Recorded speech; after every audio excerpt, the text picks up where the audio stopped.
strategize together. Let's hear it from an expert. Join the conversation, it's informative and free. You and me, let's talk some strategy.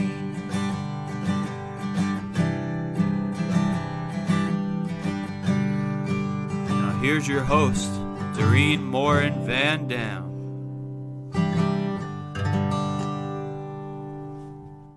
Hello, everybody. My name is Dorien Morin-van, and I'm back with another episode of Strategy Talks, and I'm very excited. This is the first episode of season 2 that I'll have 2 guests on, so make sure you stay tuned. Before I welcome my guests to the stage, I want to welcome you. If you're here live, let us know where you're joining us from and on what platform you're watching Strategy Talks. If you're watching this on the replay and you have a question for our guests throughout the show, make sure you put hashtag replay and then a question, so that way we can find your question. And last but not least, if you're here listening to Strategy Talks, we want to welcome you, especially as a podcast listener, and we appreciate you. So today we're going to talk about collaborative book writing.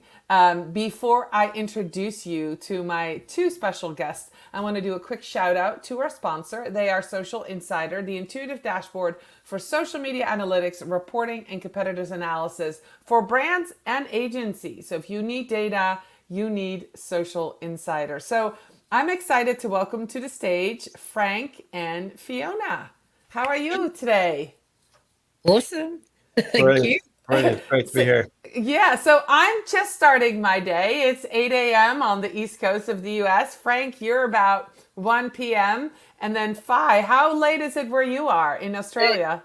10 p.m. down here. 10 p.m. So we are stretching through 3 different time zones to be here today. And we're going to talk about an amazing book. And if you have not seen this book, I'll put it right in front, the most amazing marketing book ever. Yeah, there we go. All 3 of us, hold it up. There we go.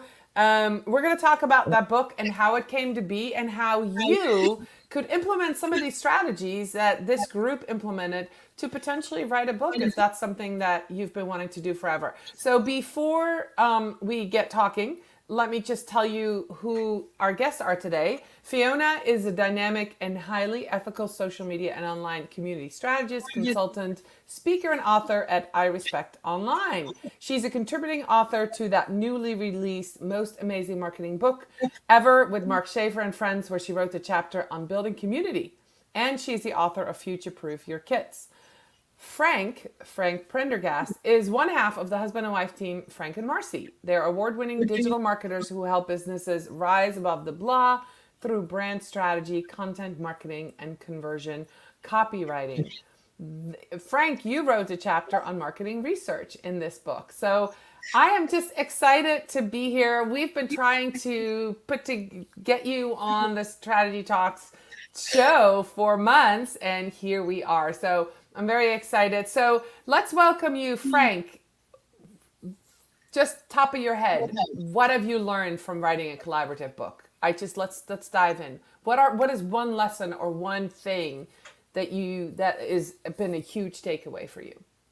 Yeah, I mean, so I wrote the chapter with my wife, Marcy. We worked together, as you said. And, you know, when you're in a small business like that, it's just the 2 of us. Everything falls to us. We're doing everything in the business. And it's easy to forget that even in those situations, you know, you don't have to do everything yourself. You can join communities, you can be supported, and you can do amazing things with the support of a community like that. So I would love to write a book, but I'm not there yet. And I would look at the time commitment and be like, whoa, I can't do that right now. But to co-author a book like this, yeah, absolutely. Myself and Marcy can collaborate, write one chapter. Absolutely, we can fit that in. So I think, you know, it was just an incredible reminder that, like, even in a small business, solopreneur or duopreneur like we are, you can still achieve amazing things by collaborating with people. That's awesome. Maybe I should be doing that too, because I'm struggling with the same as you. Like, I want to write a book, but I've been down that road of the commitment. So, yeah, absolutely. How about you, Fiona? Yeah, well, for me, I had sort of slacked off on my writing. It's been a long time between. So having the experience, I think, of was in a collaborative sense has been really beautiful. Even though when I wrote my first book, I was in a group where we were doing a program called KPI, Key Person of Influence, and I chose to write a book through that. So we did have also people pushing for that time commitment that you mentioned. And that is so vital.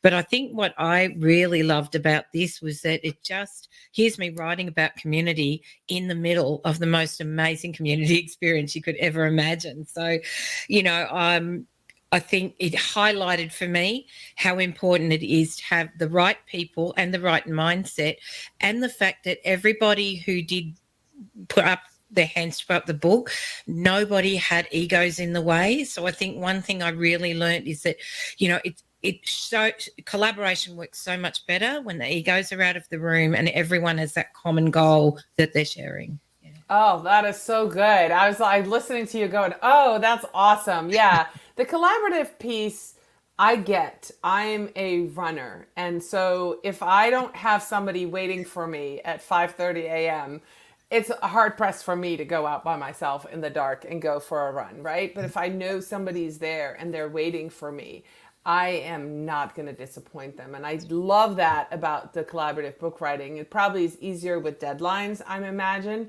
As you were saying something, if I want to jump on that, you said the most amazing community. Let's talk about this community that you were part of that got you writing this book. Frank, you want to start with that and then we'll go back to Fiona? Yeah, so I mean, I had come across the Rise community. I was pretty new to the Rise community when they started talking about the book, and I was just like, "Wow, this is an incredible opportunity." But I'm probably too new to the community, you know, to be involved in this. And I think it's testament to just like how supportive the community is, that like another community member reached out to me and was like, "Why haven't you put your name forward? You need to put your name forward." It is a really supportive community. It's Mark Schaefer's Rise community. And I can't remember how Mark puts it himself, but like I think he says there's zero tolerance for toxicity. So it is, you know, it is the most respectful, in-depth community that I've been a part of. And I've just gotten so much out of it. I've grown so much. I can't say, and I can't praise it highly enough, really. And it is, I think, all down to the way that Mark attracts people into the community and the way that he leads the community, which is, in a way, he says himself that over time, he just wants to be another member. Yeah. Right. So we're going to go to Fiona, and Fiona, put on your community manager hat. So as a community manager to community manager, what is it about this community that works? Because yes, we're talking about collaborative book writing, but it's all about community collaboration, right? So what is it that makes that community so special? And what lessons, what strategy can we implement in our own community to make ours work as beautifully as yours is? Well, one of the things I've always said is that whoever leads a community needs to be present, and Mark has done that down to a T. So you've got the support of that, and you've also got the fact that he's done the one thing that really makes the community thrive, is that he actually, not only does he lead, but he also takes a step back and allows us to lead. Like, he's so open to any of our conversations. I mean, when I was listening to Frank talk just then, it was just, I felt like it's kind of like every day you go in there, it's a mastermind, right? If you want it to be, you can get into an amazing conversation. It's broken up into really good groups. You know, for some people, like depending on the community you're in, it doesn't have the challenges that you have as a community manager in regards to like toxic ads and things, and simply because those rules are really adhered to. And I don't think we've really ever had to, maybe one person, I think once got removed, but for the most part, it's almost that filtering. It's that you come in and you've got to have that mindset that you want to collaborate, you want to learn, you want to share your knowledge, and you're open to learn from other people.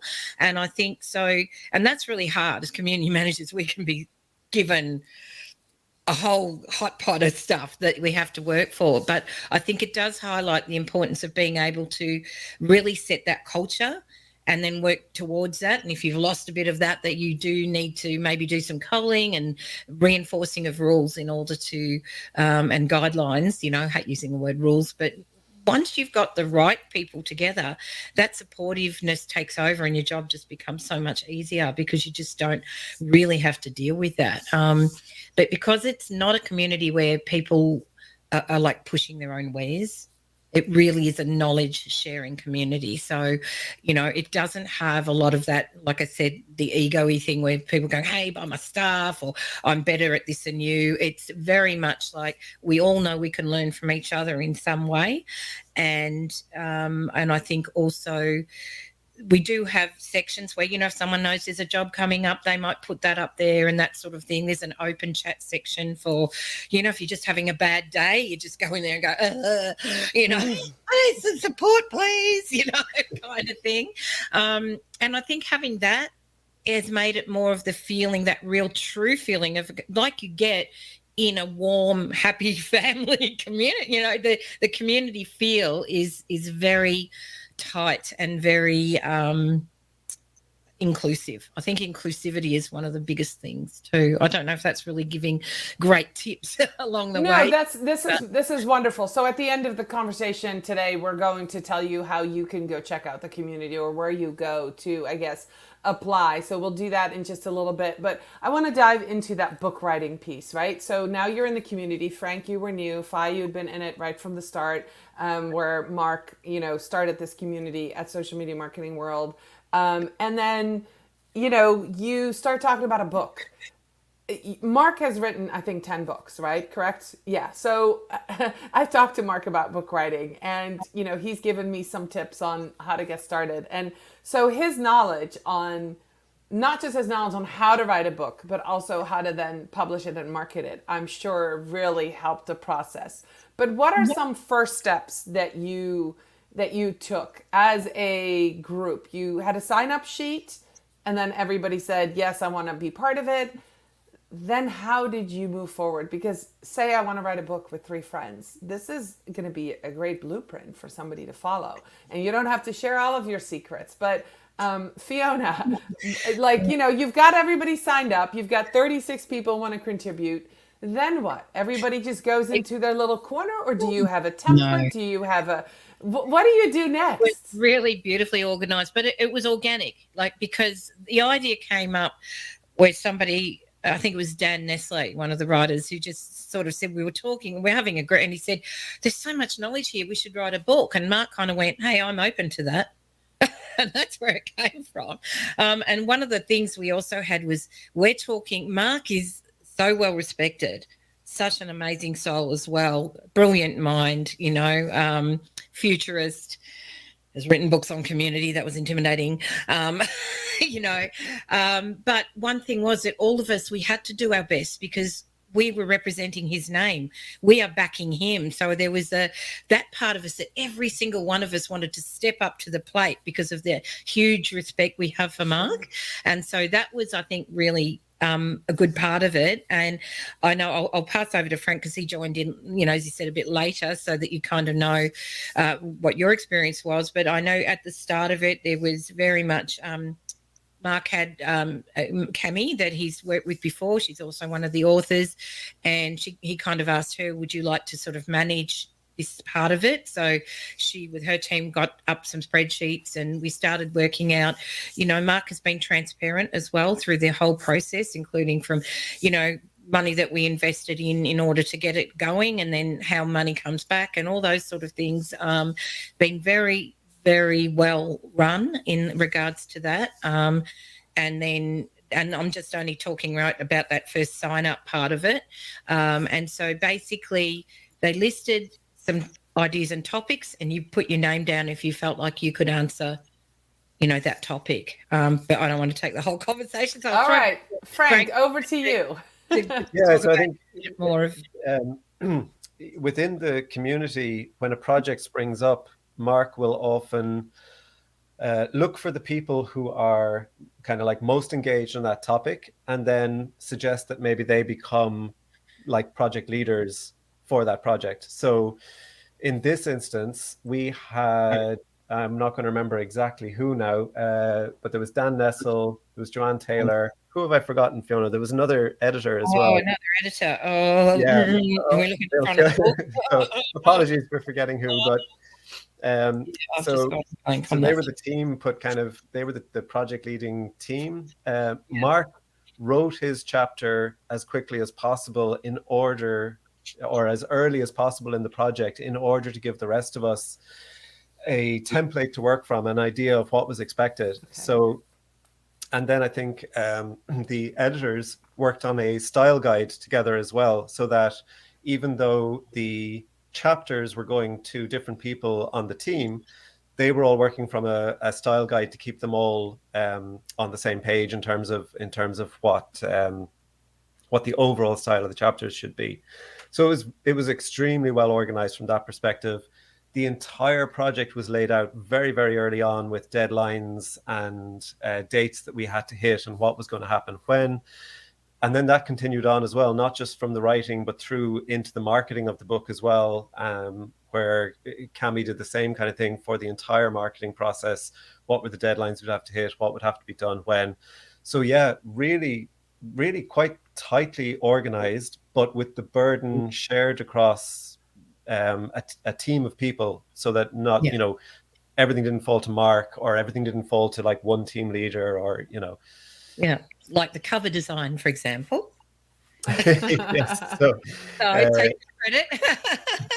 yeah, so Mark and Cami, I think, met and were chatting about the marketing of the book, and one of the things that came up was, could we design the cover using artificial intelligence? And because I had recently actually published a post on Mark's blog about using AI to illustrate blog posts, Mark got in touch with me and said, do you think it'd be possible to do this for the book cover? And I said, I have absolutely no idea. I do not know, because like a book cover is very different to illustrating a blog post. So I really wasn't sure. But I said to Mark, you know what? We have to find out. We have to find out if this is possible. Yeah. And again, the process was not just using AI, but also very much involving the community in the process. So feedback all the way along in terms of what were the concepts we might want to convey, what were the types of images that AI was coming up with that resonated most with people, and then finally, which of the cover versions that we were coming up with resonated with people the most. So all along the way, there was feedback loops there. So that was going to be my question. I want to know about feedback loops. Okay, so you've got like 35 plus people working together, and then other people, editors and experts, different level of expertise. There's a lot of stuff going on. You have deadlines, which is awesome, but you need every single person to meet a deadline. You're going to end up with bottlenecks usually. But I love that you just said feedback loops. I'm in the agile space, right? So we do iterations. This is good enough, and then we're going to, put out the next version. Is that kind of that process? You just were like, this is the deadline. This is what we have. We're going to move along to the next phase because this is what we have. And we're not going to go back and wait for this one person who keeps saying yes, but keeps doing no. Like you just move it along.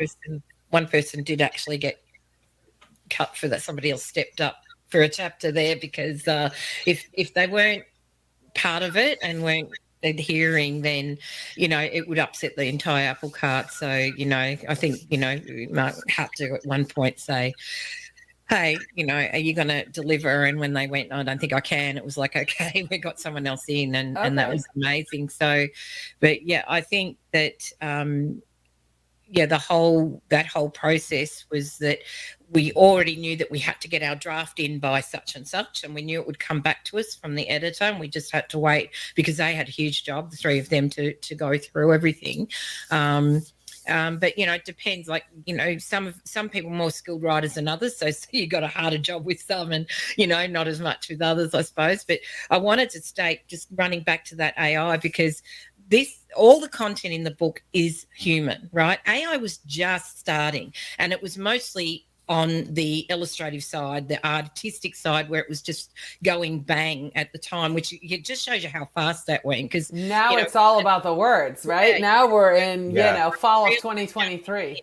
Yeah, Frank was jumping into something very, very new that we're all just like playing around with. And one thing I'd like to touch on too on that in regards to collaboration within the Rise group is that we also do delve into Web3, and we've had a Web3 art show and stuff like that. So we were all trying AI and experimenting with things, but Frank just was amazing with that. And we also took the three that the covers that the community itself said, okay, we like out of those. We then all took those versions to our own communities and asked them to vote on as well. And overwhelmingly, they loved the explosion of ideas. So this is a perfect segue to my next question. How did you use the power of 30 plus communities, of 30 plus personalities, of personal brands? And how did you, because I'm thinking one person with a pretty big community like Mark, but then he has Fiona, who is a pretty big community and is well known. And, you're definitely an OG, right? For sure in the marketing. And then there's Frank, who has a whole community in Ireland. And I know Marion is in my community. Marion Abrams lives in Vermont, where I am, and she has a podcast community. So what strategy? This is what I want to get down to. Then when we get to the marketing of the book, right? We talked about the getting the idea and working together. How did you use that power? Because power there was, I am sure, in this. How did you use that, and what strategies that you use? Because this is the meaty part of this conversation. I want to pick your brain, but we have only about 8 minutes left. So, Frank, do you want to go? Because you had a lot to do with that side of it too. I think Cami came up with an ingenious idea, which was to do a 24-hour live stream, because we had 36 authors. As you say, we all had our own communities. We were all across different time zones. And so she came up with this idea of doing a 24-hour live stream, and every author came on and chatted about the process of their book and some of the tips in the book. And of course, that was propagated out through each individual's community, and also remained as a bank of content that supported the book. So I think there is a portal that you can log into still and choose which live streams, which recordings to watch. If you're interested to find out a bit more about the book, you can go in and you can look at different chapters and get a sense for who the authors are and where the ideas came from and what some of the tips are. So, that was a fantastic idea. And I think that gave us obviously as authors, we were taking part in it. And when you were taking part in it, it felt like a festival. I remember we had stuff that we had to do. Obviously, I couldn't stay on a live stream for 24 hours. We had stuff that we had to do. And I remember how difficult it was to tear myself away from watching the other authors. So hopefully some of our audience felt similarly, that it was genuinely compelling content, and it certainly gave us the launch boost that we needed. And it meant that we had a launch uptick in sales. It meant that we had an uptick in reviews right from the start. So I think Cami deserves a lot of respect for coming up with that ingenious idea. I'll jump in just a little bit there, because again, that became another collaboration. Just to reiterate, Rise's marketers, they're marketers that are in this community, and there were different skills in there. So when Cami put that up, they were looking for people to help, and so I had done 24-hour events before, so there I was, and I had a lot of stuff already prepared that we could then reuse.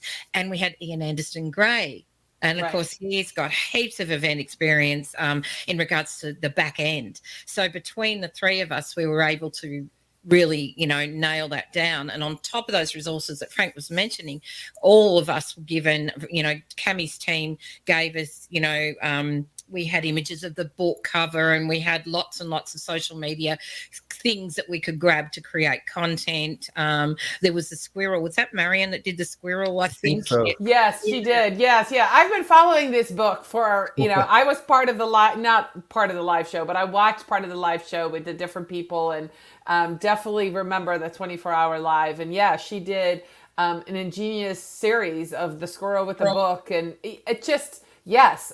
Every time I looked around, one of my friends was holding up the book going, I'm an author. And so that was just amazing to me, that so Yeah. many marketers that I knew were part of this project. And so I know there was power in all of you together. So besides the 24-hour live stream and, you know, everybody doing their own marketing, was there anything else that you collaborated on? Did you collaborate on the message that went out? Did you have social copy that you shared, or did you each share Yeah. just your point of view from your chapter? Well, Cami sent us regular emails to kind of keep us on track, and she would frequently have prompts for what kind of thing that you could post. And then along with those prompts, there would be something that you could share. Like if you just wanted a cut and paste, that was there for you as well to support you. But obviously the encouragement was there to share your own stories, and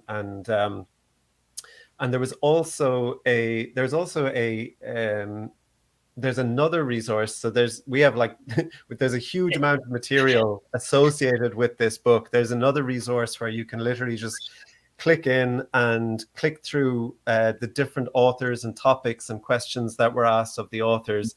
I actually don't have the URL for that handy, but maybe I'll send it on to you later. So yeah, there were a lot of collaborations, a huge amount of content generated. And again, all in a very easy way, because it was distributed across 36 people. Wow. Yeah.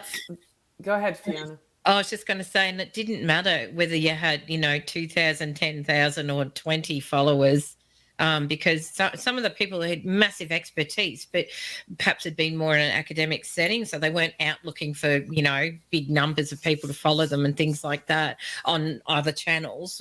Generally, that everyone had pretty good followings on LinkedIn and stuff like that, I think, as well, which was pretty powerful. I think it's to have that. But yeah, just being able to access all of that, and then also having that process behind made it so much easier. All right. My last question to both of you is if you were to spearhead your own collaborative book writing project with your own community, what characteristics would you be looking for co-authors that you've learned, that you've taken away from this? If, say, somebody is listening to this podcast, somebody has been watching it and says, I want to do this, what would they be looking for in people to say they would make a good co-author? If either of you have a couple of maybe words or ideas, I would love that. Yeah, I'll throw in a couple of words. They have to have a collaborative mindset, and they need to know their content. They have to be, an expert in their field or a specialist of some sort, that really, or have enough knowledge, because we actually had some people maybe weren't actual specialists in their chapter, but they had the right knowledge to be able to put that together. And just that commitment, that real desire, the love of what you're doing within that community, that you are supportive, and drop that ego. Okay. How about you, Frank? Yeah, I'm just going to steal Fiona's one that she just mentioned there and went into earlier, in terms of being able to just check your ego at the door, because that is, I think, absolutely vital. And I think, I'm not sure how one would measure this, but I think, as Fiona said earlier, we all wanted to do our absolute best for Mark. And so I think that would be a really good thing to try to replicate. It doesn't necessarily have to be that, you are the leader, and so that you have to be that person that everybody wants to, but it could just be that common goal. It could be just making sure that everybody really wants to do their utmost for this common goal, rather than just, get a chapter published in a collaborative book. So it really, I think it's the shared values. Yes. Definitely. The shared values, and that's one of the things I love about the RISE community, is that high ethics, high respect for each other is awesome. And just touching on what Frank said, like for Mark, he facilitated us, but he didn't run more. He had comments to make in between, but he really was the reason we were able to do it. And again, he gave us his name. And by giving us his name, we all said, thank you so much. we will honor what you are doing for us and giving us this opportunity. And hence we're really very proud of the book that we produced. Yeah. Well, I had ordered it during the live stream, I think, and then, or right after, and then I just dove in it this week because I knew I was going to talk to both of you. And for those of you watching and listening, I actually have 2 more guests of the book coming. A couple more episodes down the line. I have Marion and Chad. Marion, who was mentioned before, coming on to talk about their chapters and maybe, have a different perspective on collaboration. So I think this is a incredible concept, especially for those who are just starting out and maybe have never written a book. And I love this. And I really appreciate both of you letting me, ask you these questions and getting a little bit of a peek behind the curtain of the community, but also of this strategy of collaborative book writing. I think it has been great. Each of you, Frank and Fiona, how can people reach you and connect with you? I put the banner across, that was Fiona shared that, is if you want to learn more about the book. If somebody wants to connect with you, Frank, whether they're in Ireland or anywhere in the world, talk to you about either a chapter in your book or about this process or anything, where are you most active and how can they connect with you? LinkedIn all the way. I've just gone all in on LinkedIn. So I would love if people connected with me on LinkedIn and just send me a message. That's where I hang out. That's where I like to chat to people and get to know people properly. So awesome. How about you, Fiona? LinkedIn is my preferred also, but I am across all of them, and I will always, if you get find me on Facebook or on Instagram, I will respond. Probably not as good on Instagram, to be honest, but a little bit slow sometimes to get to those because it throws people into that other section with all the sort of spammy ones. But definitely LinkedIn's a great place to connect with me. And yeah, sure, if they want to talk about the book, about the process, about community, about online events, whatever. Okay, and then the last question I had, Frank, you mentioned if anybody's interested, if you're a marketer and you're watching this or you're listening and you want to check out the Rise community, where do they go, Frank?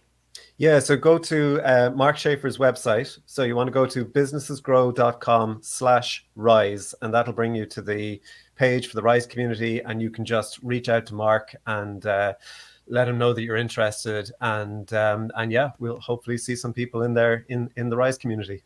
Awesome. Well, thank you both for being with me. Fiona, good night. I know it's late where you are. Frank, enjoy your lunch if you haven't had any yet. I'm going to start my day, a bunch of meetings. This has been a wonderful, wonderful talk with both of you. I'm really excited that you're my first dual interview of 2023 and looking forward to talking to the other authors of this, the most amazing marketing book ever. Let's hold up our book one more time.